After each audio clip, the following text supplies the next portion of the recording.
we would love you to join the team at Cricket Australia. You've got the job. And that was like one of the best moments of my entire life. Such a relief to know that all the volunteering I'd been doing, all the internships I'd done, all the networking I was doing, it was literally a dream come true. Hello and welcome to the SportsGrad podcast, the ultimate guide to make it in the sports industry, brought to you by Deakin University, home to the world's #1 sports science school. My name is Reuben Williams. I'm the founder of SportsGrad. I'm also an ex-Cricketer in Australia employee who started SportsGrad to help other people land their dream job in sport. And now it's become my own dream job. I absolutely love helping people with their careers and seeing them win big in the sports industry. So if that's you, I'm so happy that you are part of the whole thing. Now, if you're new to SportsGrad and we're not connected, I would love to connect with you on LinkedIn or Instagram. You can find me there at Reuben Williams. If you're tuning in to the show for the first time ever, on the SportsGrad podcast, you're going to hear from me teaching about how to land jobs in sport. And you're also going to hear from industry experts out there right around the world on their stories about how they broke into the sports industry. In the past, we've interviewed people who are in executive positions at the Olympic Games like Garth Towan, or, we had the CEO of Netball Australia, Kelly Ryan, come on in the past, people in the Premier League, people in the NBA, people in the AFL, people at Cricket Australia. We talk with people right around the world about their jobs in sport. Now, as always, I love to give a bit of a life update on what's been going on in my world as well as the SportsGrad community world. So this is the first podcast for the year, and it is returning for its 5th year a little later than it has in previous years. And the reason for that is because I've just been super busy. So one thing that we've done this year is we've introduced a new SportsGrad Accelerator program to help people get jobs in sport. And this is like the latest evolution of how we can help you in your career. So it started with a podcast, like we'll tell you about how other people did it. And then it evolved into the community. And so now here are all the resources that you need to land a job in sport. And now this Accelerator program is designed to work hands-on with you to get your job in sport as quickly as possible, and the results have been incredible. I'm going to share them with you in just a sec. So that's why I've been busy. It's been flat out. We started with about 25 people to test and learn. Those sold out immediately, and now there's about 40 to 50 people in the program at the moment. It's pretty incredible, the uptake I think it's literally been a month and a half.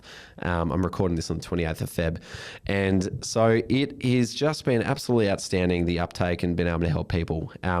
So that's why I'm a bit late. Other than that, I usually live down on the Great Ocean Road in Victoria in a town called Lorne. And during the summer months, I've had to vacate it. I had to get out of there so the owners could come back in and use it for Christmas and for New Year's, which meant I went back to Melbourne. And when I'm in Lorne, it's like, head down, that's my work time. I, basically wake up, work, and then I go to sleep and do the same thing the next day. But when I come back to Melbourne, that is my chance to see friends, to see family, to, do fun things, to see members, catch up, all that sort of stuff. And so I had about a month of that over the summer to just kind of reset and rejuvenate a little bit, whilst also launching this program in the background of all that. So, spent a lot of time at the cricket and the Boxing Day test match, which was absolutely incredible. Biggest crowd ever, I think it was.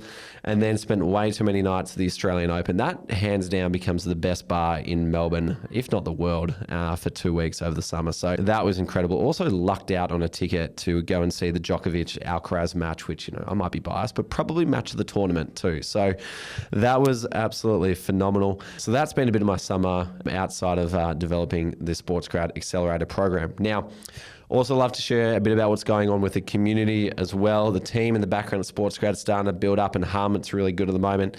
And as a result, we are delivering results for members. So I mentioned that, this accelerator program has been getting results quickly, and it's kind of like inserting a new software into your brain. Like it's like you're updating your laptop with a better way of going about things. Because what we essentially do is we show you a better way to job hunt in sport. And when you know how to do it, the results come quickly. So as a result, we have had Dan Raffin up in Sydney land a job at the New South Wales Swifts in fan engagement within 15 days of joining. We had Dante McDonald, who was working across 2 jobs at the Adelaide Lightning, Adelaide Crows, land a full-time job in commercial partnerships at Cricket Australia. So he's going to be working across some of the biggest accounts in cricket, leading into an Ashes summer coming up later this year. And he got that job 16 days after joining the program. And then we had Chelsea Robbins, who had been working for about 8 years in business administration roles, and had been trying to make a career change into sport for a long time. She's grown up loving hockey, and she's been able to land a job at Hockey Australia within 18 days of joining the program. So the results have just been phenomenal, which is absolutely awesome to see. So if you are keen to get involved with that, I would love to work with you. There is a link in the show notes to get involved. Otherwise, head to sportsgrad.com.au/accelerator and you can apply to join there.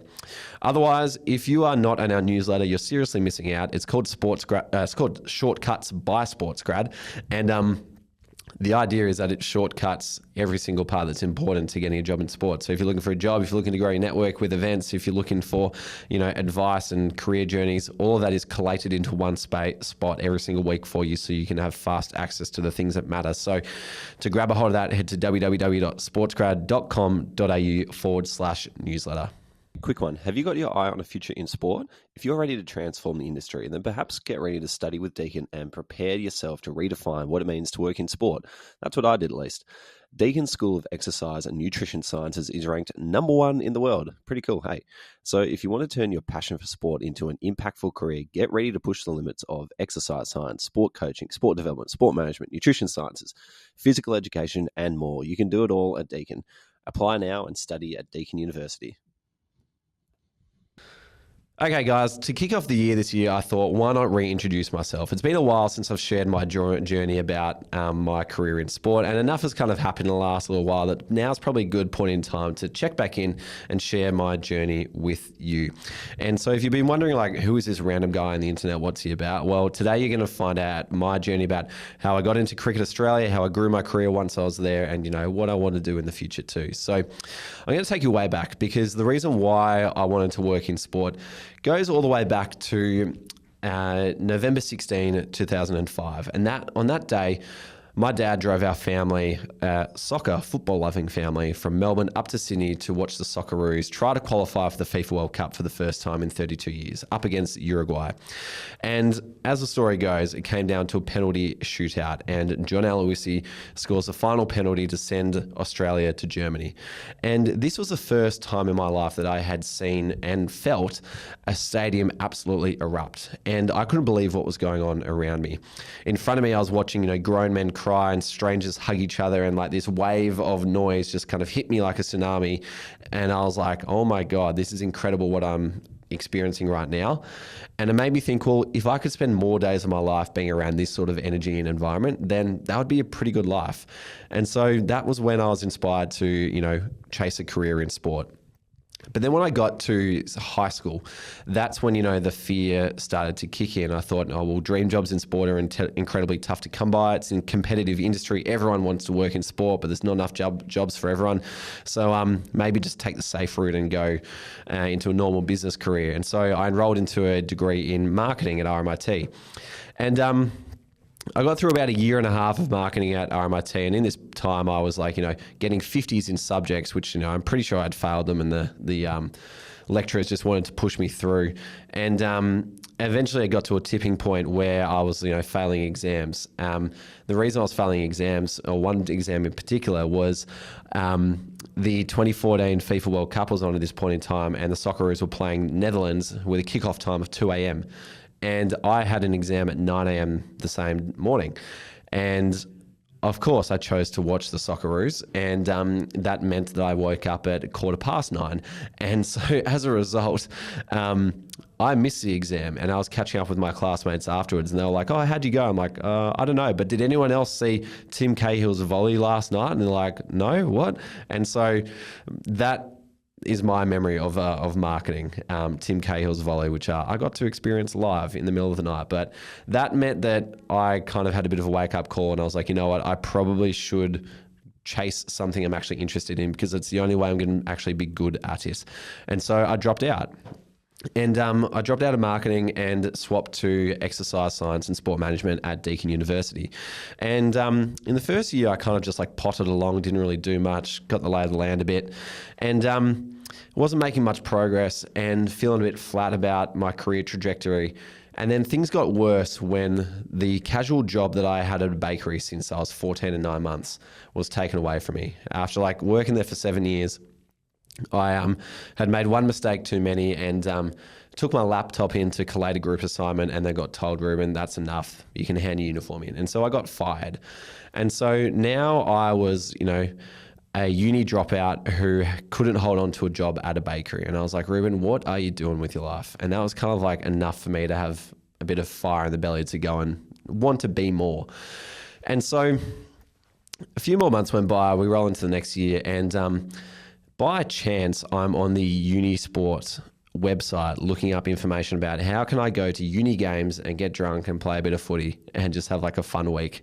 And instead, I saw a link to the careers tab, and there was a link to a high performance internship. And so I clicked on it and thought, why not? Let's just apply. Unisport Australia, they're up in Brisbane. I don't know how this is going to work. I'm in Melbourne, but I'll throw my hat in the ring anyway. A couple of weeks go by and I get an email back from the manager, Siobhan, and she says, hey, Reuben, we're coming down to Melbourne. Can you meet us in the CBD at 8 a.m. in the morning? And part of the reason why I got fired from the bakery was I slept in one too many times. And so for me to get into the city at 8 a.m. in the morning was a big deal for me back then. And I was like, I don't know if I can do this, but thankfully made it in there. And I met Siobhan, and that was when she explained the internship to me. And she said, Reuben, this year we need the intern to help collect data on the student athletes competing at the Rio 2016 Olympic Games. And then a month after that, you're going to be going to France to be the Australian student delegate at the Physio Forum over in Montpellier. And next year, we need you as part of the operations team who are going to Taipei to help the student athletes at the World University Games. In my mind, I was like, hang on, Siobhan just changed the pronoun from like the intern to you, like referring to me. And so I had to confirm with her at the end of her spiel, like, hang on, so you want me to go to France this year and then you want me to go to Taipei next year? And Siobhan just looked at me and was like, yeah. And I was beside myself. I was like, I don't know what I've done to be granted this incredible opportunity, but like, I'm in, let's go. Like, please, where do I sign up? It was an incredible launch pad to be gifted. Like I remember thinking until the Emirates lady on the plane said, Mr. Williams, your seat is at the back. Like, this is a joke. Someone's about to come out and say, like, you're punked. But it was true. I got to France on an internship. And instead of it being like, a summer European holiday, it was, again, another massive wake-up call, because that's where I met all these student delegates from about 50, 60 other countries. And these people were actually like elite people. And so we're in a circle one day standing around discussing like, how did you get selected to come to this? And I remember the two people from the USA explained like, 1,000 people applied, and we had to go through 3 rounds of interviews and write 2 essays. And then they got to me and they're like, Reuben, how did you get selected? And I was like, I'm pretty sure they just forgot to advertise it, and I was the only person who put their hand up. So here I am.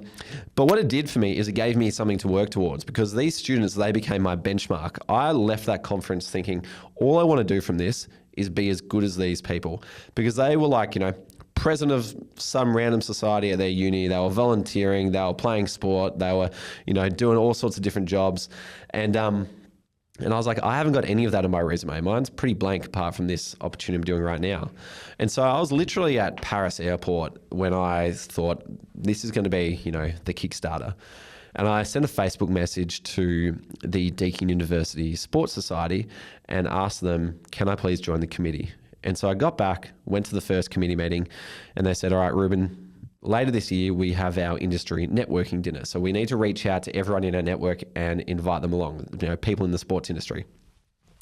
And I'd been doing this like random strength and conditioning, internship / program out of Amy Park for a while with a group called ESS Performance. And through that, they had linked up with like a footy group, which had a guy called Wayne Oswald involved, which also was tied to former AFL coach Chris Connolly.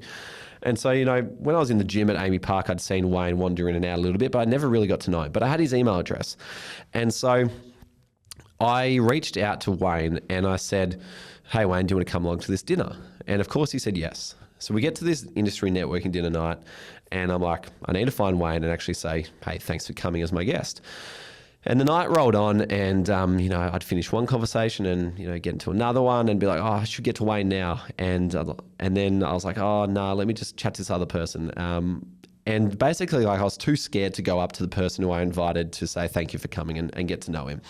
And eventually the night ended, Wayne left, and I felt like an idiot. I was like, okay, Reuben, this just confirms you are too scared to talk to people. And I was like, great, feeling really good about myself now. And so I woke up the next day and I was like, well, Reuben, you can resurrect this. Just give him a call and thank him for coming. And so I got my phone out, ready to give him a call. And then at the last minute, I thought, you know what? It would actually be pretty good to have this guy in my network. So why not ask him for a coffee? And so that's when I thought, okay, I'm going to thank him for coming. I'm going to ask him for a coffee. And that's when I froze. And I got my phone out. I've got his phone number punched into it. And I was like, no, he's going to say no, Reuben. Like, he's way too important. He's got much better things to be doing. Like, why would he give his time to you? And that self-doubt in my head kind of stayed with me for the next 25 minutes while I wandered around my backyard with my phone open, trying to bring myself to press call. And eventually I threw my finger down to my phone, press call. Wayne picks up. He goes, g'day, it's Wayne speaking. I'm like, hey, Wayne, it's Reuben here from last night. Thanks for coming. By the way, any chance we can grab a coffee sometime soon? He says, yep, meet me at this cafe in Balwyn next week. So I rock up to this cafe in Balwyn, and Wayne speaks to me for about 45 minutes. I reckon I probably contributed maybe 2 minutes to that conversation. And I left that thinking like, oh my gosh, this guy's just got so much wisdom and so much understanding of the sports industry. And so I got home, pulled out a notepad and wrote everything that I could remember down on that notepad. And I've still got that sheet of paper today. And that night, I then get a message on my phone. It's from Wayne, and it says, hey, Reuben, lovely to meet you today. Want to meet at the same time next week? And I was like, I don't know what I've done to deserve this, but sure, happy to. So I catch up with him the following week, and halfway through the meeting, he says, Reuben, I'm the coaching director at Prahran Junior Football Club. I need some help with the operations. Can you be the operations manager? And I was like, sure. I'm not really doing much. It'd be great to have an extra experience. Let's go. And so Wayne ended up introducing me to what I found out to be the Who's Who Junior Football Club of Melbourne, where I had to look after Nathan, Collingwood legend Nathan Buckley was the under-13 black coach. And I had to make sure that, he had his level 1 AFL coaching accreditation. Otherwise, the SMJFL wouldn't let him coach. And then, James Hurd's kids were rolling around, and Nova Peris and Michael Christian from the AFL was there. And, these days, Ricky Ponting and Gil McLaughlin are all involved. And I was like, oh my God, what have I just walked into? And so that exposed me to what it was like, sitting in committee meetings with adults for the first time and hearing the uproar that can go on there. It kind of sparked this belief in me and confidence in me to go and do more, because Wayne would introduce me to people in his network, and his network would introduce me to more people. And I was like, okay, let's just keep this snowball of momentum going. And so I was networking heaps, and it gave me the confidence to pick up more experiences. And so I ended up, running the social media for my football club, for my cricket club. I was working at Prahran Juniors. I'd done the Unisport internship as well. I'd done the strength and conditioning internship with ESS Performance. I had then realized there was a massive gap for knowledge of jobs in sports. So I started a YouTube channel called SportsGrad. And then I was trying to train 2 nights a week for cricket and trying to train 2 nights for footy. And when they'd cross over, there was 4 nights of training. And then on top of that, I had a girlfriend, and I was trying to have a social life and have relationships with my family. And I was also doing 4 subjects a semester at uni, and it was just a lot. And it was actually the 8th internship that I got, which was actually at the Hawthorn Football Club, who I dearly love. That my friends were like, Reuben, when are you actually going to get paid for any of this? And that's literally what one of my friends said. I was getting in the car to go to cricket training one night, and Cam picks me up, and I was so excited to tell him, I've just joined the Hawthorn Football Club. And he said, Reuben, when is one of these organisations actually going to pay you? And I said to him, I don't know, but one day somebody will.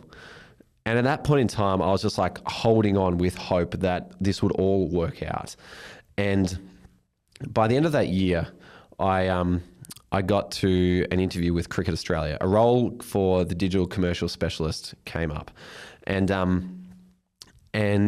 I was like, okay, this could be it. This could be the one that gets me in the door.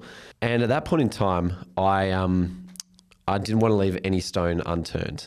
And so one of the things I'd done is I'd maintained a relationship with a guy called Joel Morrison, who now sits on the executive team at Cricket Australia, EGM for events and operations there. And I think I caught up for a coffee with him a month after the industry networking dinner. So I actually I didn't get to meet Wayne, was scared of Wayne, and met Joel on that same night. And these two people became incredibly influential for me. And so I met up for a coffee with Joel probably a month later, and then followed up with him about 6 months later. And that meant that when this job came up, I was in a position where, Joel was happy to chat to me. And so I called him up and I said, "Hey Joel, what do you know about the commercial team? What do you know about the interview process at Cricket Australia? What do you know about the manager, Mike, who I'm applying for this job?" And Joel spoke to me for 45 minutes, gave me all the information I needed to know. And then he goes and taps Mike on the shoulder and says, "Hey mate, there's this guy called Reuben coming. I know him, I trust him. I think you should think about hiring him." And so that meant when I walked into my interview, they were already thinking about hiring me rather than like trying to get to know me with everyone else starting from ground zero. And I remember during that interview, they asked me like, "Reuben, can you tell us about an experience that you are most proud of in your short career to date?" And at that point in time, I think the other thing I forgot to mention in the list of internships was I'd gone on to become president of the Deakin University Sports Society. And that was the thing I was most proud of. I said I was most proud of leading an organisation that was dedicated to helping the careers of our peers land their dream job in sport. And I was able to back up that experience by saying, look, in the previous years, the number of members at the club had dropped from 180 to 150 down to 125. And I said to the committee at the start of the year, we want to get it backed up to 200. And so in that year, what I did was I restructured the organisation. I wrote out a marketing plan, put in like systems and processes to evaluate how we were doing things, made sure that we were showcasing what we were doing much better with, getting regular photographers and having a much bigger presence on social media, running better events, at better venues with, better catering and all that sort of stuff, and just showcasing what we're doing a lot more. But then, also using my initiative to do things like, use the half-empty carts at my new casual job scooping ice cream and ask my ice cream boss, like, "Hey, any chance I can borrow your cart and the half-empty tubs to sell memberships at O Week?" And so I would go to O Week and say, "Hey, if you buy a membership, you get a free ice cream." And so you bet we fucking sold a lot of memberships with that. And so that meant I could go to Cricket Australia and say, "Hey, I'm most proud of being president of Dusk and helping other people with their careers." As a result, grew the membership from, 125 up to 213 in 1 year, which is an increase of 71%. And after that interview, I went back to studying for my final exams, and I was in the quiet area of the Deakin Library, and I got a phone call, and I left the quiet area, picked it up, and it was Sharon from HR, and she said, "Reuben, we would love you to join the team at Cricket Australia. You've got the job." And that was like one of the best moments of my entire life, because it was just such a relief to know that all the volunteering I'd been doing, all the internships I'd done, all the networking I was doing, changing careers, this 5-year slog of trying to get into sport was worth it. I could trade that all in for one dream job in my favourite sport, and in the commercial team as well. And when I started there as a digital commercial assistant, it was literally a dream come true for the 3 years that I was there. When I arrived, I met the most like-minded group of friends I could have ever asked for. I didn't realize how good it felt to meet other people who are also, super competitive, super sporty, purpose-driven, intelligent people who are all coming together and working together. It was a really good feeling. And we would go to lunchtime boxing together. We would go for a run around the town together. We would, use the gym at the MCG. We'd even use the nets at the MCG. And at lunchtime, you could take you could go up to the Hugh Trumbull Cafe, get a takeaway container, and flash your Cricket Australia badge to the security guard who would let you into the MCG, and you could just sit in the stands of an empty MCG, and that was like your lunchroom.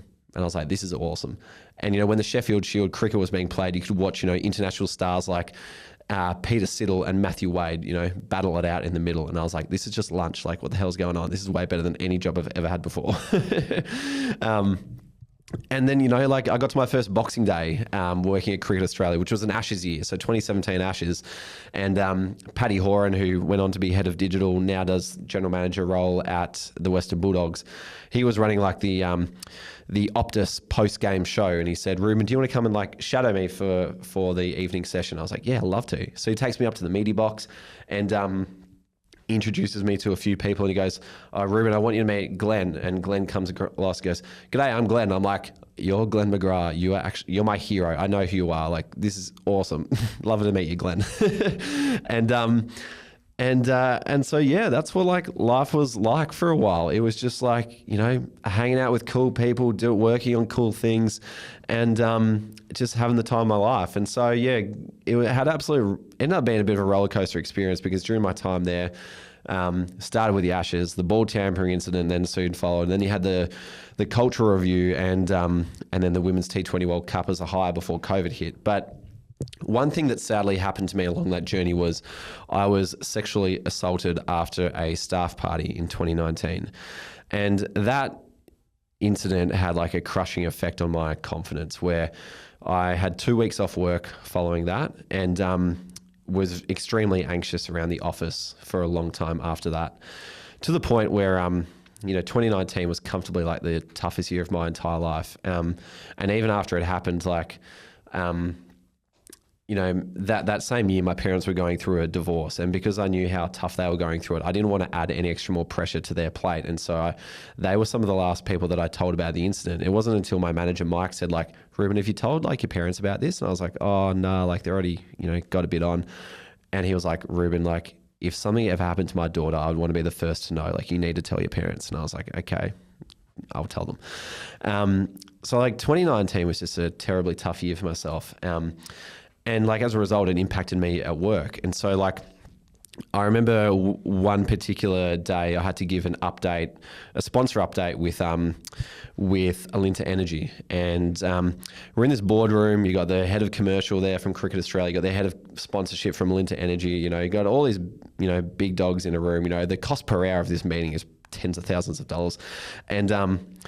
And I'm already like anxious at work, let alone anxious in a meeting when I know I've got to give an update. And so like 45 minutes go by, I'm like waiting to give my update, and I can just feel this tightness in my chest get tighter and tighter and tighter and tighter and tighter, until eventually they throw to me and I start talking, and the tightness just, ramps up by 1,000%, to a point where my anxiety literally cut me off. Like I stopped talking and couldn't get my words out.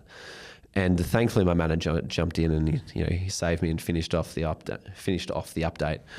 But I left that meeting just feeling incredibly embarrassed and like I was no good at my job. And later that day, I got a call from my girlfriend, and she was like, "Ruby, not home. Where are you?" I was like, "I'm in a park next to the supermarket eating popcorn, feeling sorry for myself because I'm shit at my job." And she was like, "Oh, well, do you want to come home? I'll give you a hug." And I was like, "Thanks." And so that's kind of like the state of play of where we got to. But I thought, you know what? I can't let this, incident kind of define me and impact me for the rest of my life. I need to get back on the horse. And so one, opportunity that really reinstalled my confidence was the idea that I had to come up with a PR campaign to encourage more people to watch the Women's T20 World Cup. So one of the core memories that I had like back in the day was, again, going back to the 2006 Men's FIFA World Cup, in the middle of the night, my dad threw a viewing party for our neighbours to come over, for my primary school friends to come around, for our family to come around, and everyone watched the Socceroos. And it introduced people to the World Cup who wouldn't normally watch soccer. And they absolutely loved it. They were watching the Socceroos beat Japan, in extra time with Tim Cahill doing his thing, when they might not have stayed up to watch it. And so they were like, "Oh, we love the World Cup. Thanks, Dad, for inviting us over." And so I thought, well, Australia's got the best team of any team sport in the world right now, the Australian women's cricket team. We need to encourage more people to get together to watch them and to celebrate them. And so that's when I thought, well, I'm going to borrow Dad's idea and try and enable as many businesses, schools, cricket clubs, friendship groups, whatever, to throw a watch party when the World Cup is happening. And so I had this idea and started to build this concept for the campaign. Took it around the business. I'd go to Belinda de Clark in the community cricket team, be like, how can this help you in your participation goals? And I'd go to, Antonia Beggs in the commercial team and be like, how can our commercial partners get involved with this? And so just went around the business kind of, building up this idea. And I learned a very good lesson in how to pitch ideas, because I ran it by the chief operating officer and said, like, what do you think so far? And he said, Reuben, you're missing a slide. You haven't got an ask. I'm like, what do you mean? He's like, well, you're going to have to ask for money for this to get off the ground. So how much is it going to cost? And that was a very good lesson for myself to learn in how to pitch something as a 25-year-old who never had done this stuff before. And so again, I was like, all right, how do you get an idea done? I don't really know. So I'm going to go straight to the top. So what I did is I reached out to the CEO, Kevin Roberts at the time, and said, hey, Kev, I've got an idea. Can I get some of your time? And so organised a time with his EA and had the CEO, the COO, the Executive General Manager of Communications and a few other people there in the room, and pitched this idea for the campaign. And Kev immediately said, I love it, I approve it. And so it got given about $1 million of budget approval to be rolled out by the marketing team. And that was just amazing to watch. And it really made me feel like, okay, actually I can do stuff, I can contribute, and I have got ideas. And not only have I got ideas, but I've got initiative. When I speak up, Reuben, you got something to offer here. So that was huge for my confidence at that time after going through a fairly awful event. And so that's when the T20 World Cup rolled around, and that introduced one of the more amazing opportunities I got to participate in during my time at cricket. And that was when I got to do a secondment with the local organising committee of the T20 World Cup and work directly with the New Zealand women's cricket team as a team liaison officer. So for about 2 or 3 weeks, I was travelling around Australia with the team, helping them get between airports and get to training, make sure their luggage arrived, make sure everything kind of arrived where it should have been, and just be their touch point on the ground as we moved through the tournament. And by the end of that tournament, New Zealand had made to the semi-finals, and these people become my friends. They're all the same age as me, and so we played a semi-final against Australia, and I was fully on board, Team New Zealand at this point in time. I was like, nah, I want to go to the final. So that's how ingrained you become. But it just introduced me to it just gave me so many incredible moments. We'd be at training in Adelaide for a warm-up game, and Coach Bob would say, hey, Reuben, can you go into the far net and bowl to Susie, meaning the Susie Bates, who has been ODI Cricketer of the Year. I think she might have the record for the most international ODI runs in women's cricket. And so I roll into bowl to Susie Bates, and the first one lands on a good length and manages to clip the top of off stump. And I was like, oh my God, I have just bowled out Susie Bates. A key part of the story that I'm leaving out is that it hit a crack and there was nothing that Susie could really do, but I will take it. And then for the next 15 minutes, Susie, I think, took it to heart and belted me absolutely everywhere.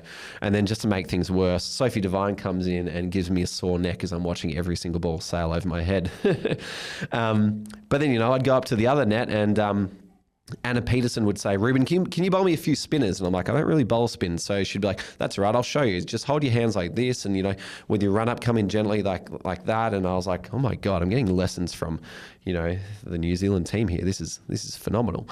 And it was just such a great experience to be a part of. I remember you're hanging out with the team, you're going to training with them, and then when you get a win, you're included in that too. So we beat. And I say we, I'm New Zealand now. We beat Sri Lanka over at the Wacker in WA, and the New Zealand team well, we got to sing the team song. So they bring everyone in, including myself, to sing the team song, and I'm now part of the inner sanctum, smashing tables and clapping shoes and whatever, just to make a raucous noise whilst we're singing the team song. And then, we get to Junction Oval and we're playing this semi-final against Australia, as I mentioned, and team manager's like, Reuben, come and stand in a line with all the squad. And so now I'm singing God Defend New Zealand on the boundary line of Junction Oval at a World Cup match. And I was like, this is wild. What is happening here? And how the hell did I get here? Who let this guy in? But that was amazing. To be able to be a part of that team and have those moments like just memories I'll carry with me for the rest of my life. So incredibly grateful to be able to have that. And then after that, COVID hit and I moved back into Cricket Australia. Cricket Australia stood me down. My job unfortunately got made redundant. But that was when I dived into SportsGrad. But I was also on the hunt for a new job for a little bit straight after that. And that was when I realized what I was now worth, because over that time I had learnt, how to come up with ideas, how to execute them, and how to sell myself and my worth to earn opportunities, get promoted, and basically grow my career. And that became really evident when I, my role had been made redundant, and this new agency was like looking to recruit someone in Melbourne, and off the back of like negotiating that and going through the process with them, I ended up doubling my salary. And so I went from 60K at Cricket Australia to 120K with this agency. And I was like, oh my God, I didn't know that I was worth that much. But then I started to understand like what I'd been able to how I'd been able to share the examples of my work and how I'd been able to identify the opportunity that they had and what my value to that opportunity was actually worth. And as a result, increased my salary by 100%. Unfortunately, I didn't get to feel the full nature of that income because I ended up taking the noble path of entrepreneurship and diving into SportsGrad full time and went further on with that. But again, we got to 2022 and the men's T20 World Cup started to roll around now, and again, because I had built up a brand for myself and knew what I could do and had built relationships, it meant that when the T20 World Cup was starting to scale up their team again and they needed the marketing team to come back on board quickly, and they were missing a few people, it meant that Teresa Bazil, the general manager, called me up and said, Reuben, can we get your services for 9 or 10 weeks just to kind of plug some holes for a while? And so I got the chance to work in the marketing team very briefly for the T20 World Cup in 2022, and before diving back into SportsGrad. And then when the tournament actually rolled around, that's when I actually got the opportunity to be a team liaison officer again, except this time I was with the UAE men's team. And I remember when I got told, oh, you're going to be with the UAE, I was like, what? UAE, associate nation. Can I have England or South Africa or Australia, please? But it ended up being one of the best things that's ever happened to me, because when you get paired with an associate nation who, in the UAE's case, they'd never been to an ICC World Cup before, they're not used to getting all this support before. And so they were just so grateful to have me there.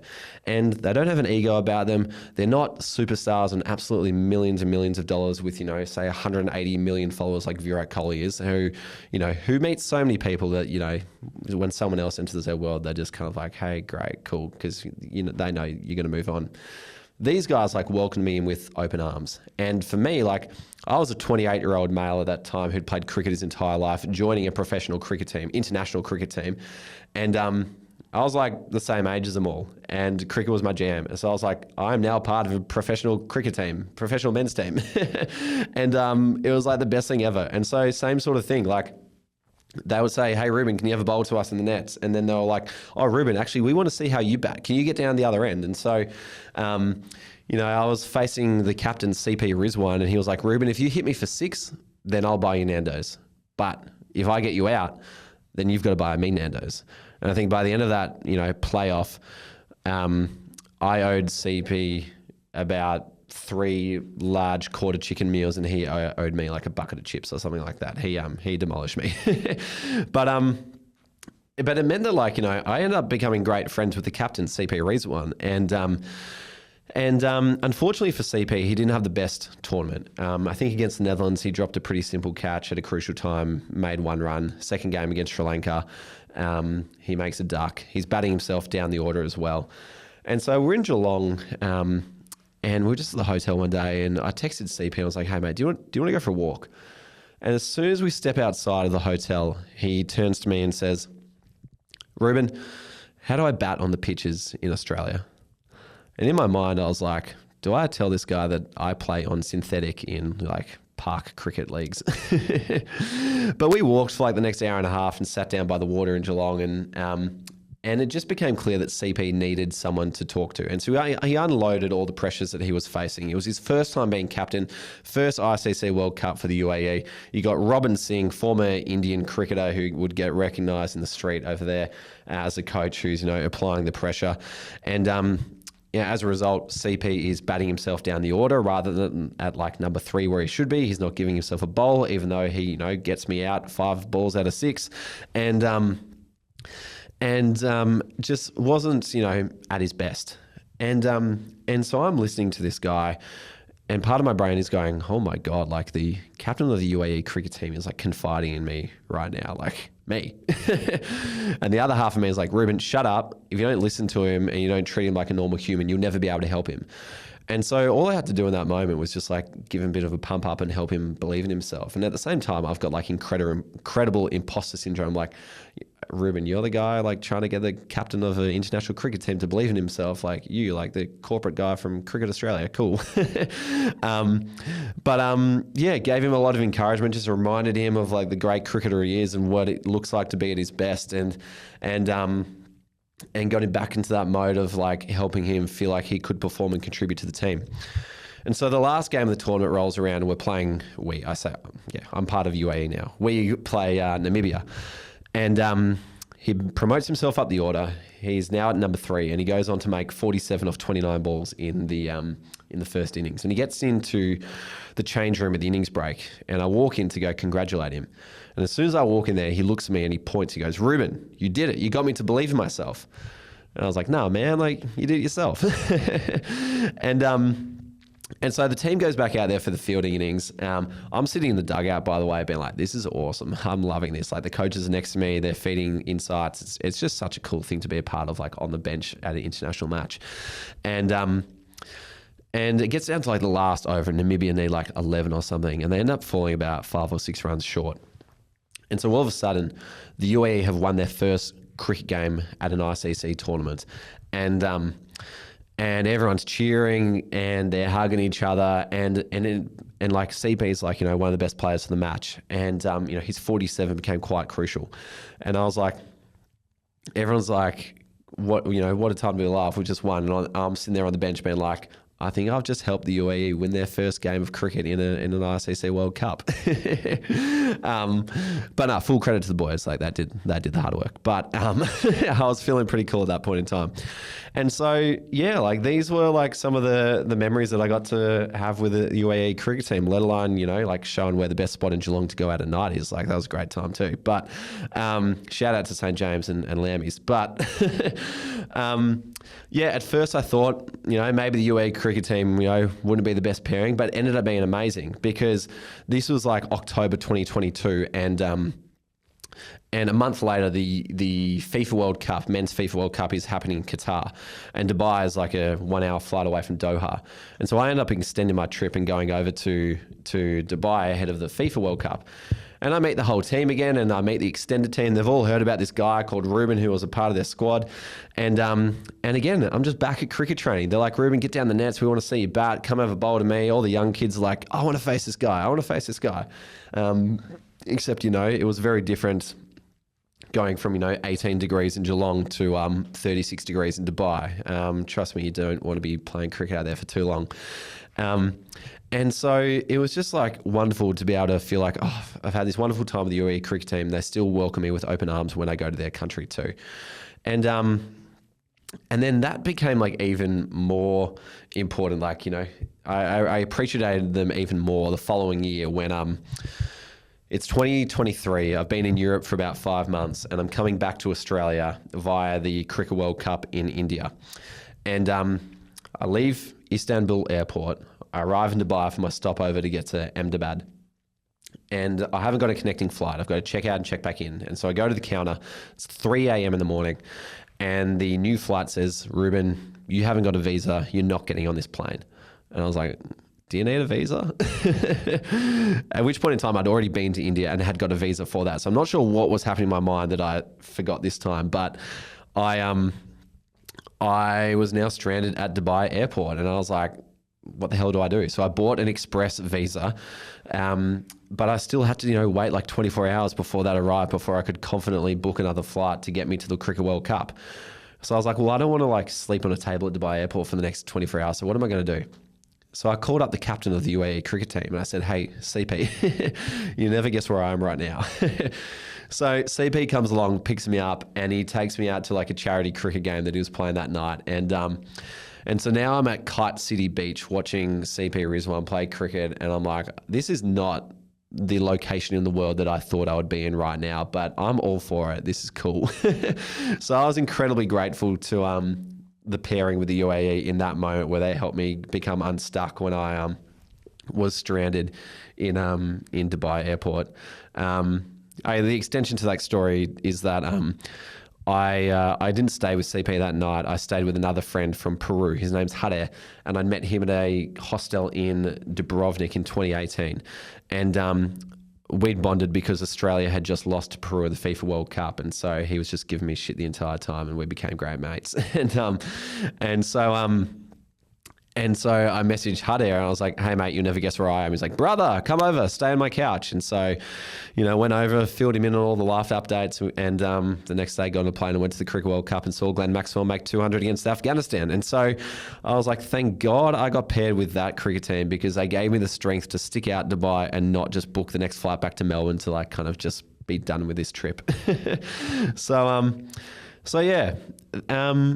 That is kind of like the extent of my career in sport. The rest of it has all got to do with, entrepreneurship and SportsGrad and growing a business, of which I'll share in a different update or different episode separately. So that's all kind of streamlined together. But I hope you enjoyed learning a bit about my journey and the experiences I've had along the way.